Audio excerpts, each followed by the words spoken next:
معمر نے خبر دی، انہیں زہری نے، انہیں سعید بن مسیب نے اور ان سے ان کے والد مسیب بن حزن نے کہ جب ابو طالب کے انتقال کا وقت ہوا تو نبی کریم صلی اللہ علیہ وسلم ان کے پاس تشریف لے گئے۔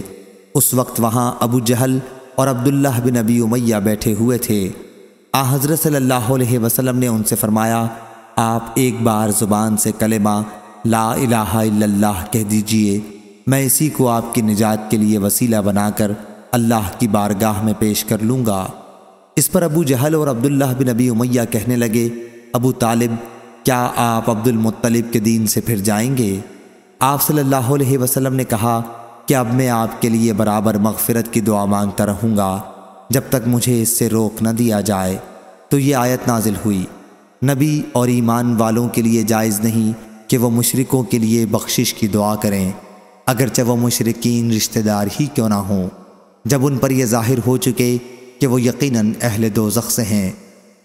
آیت کا شان نزول بتلایا گیا ہے، یہ حکم قیامت تک کے لیے عام ہے۔ صحیح بخاری حدیث نمبر 4675۔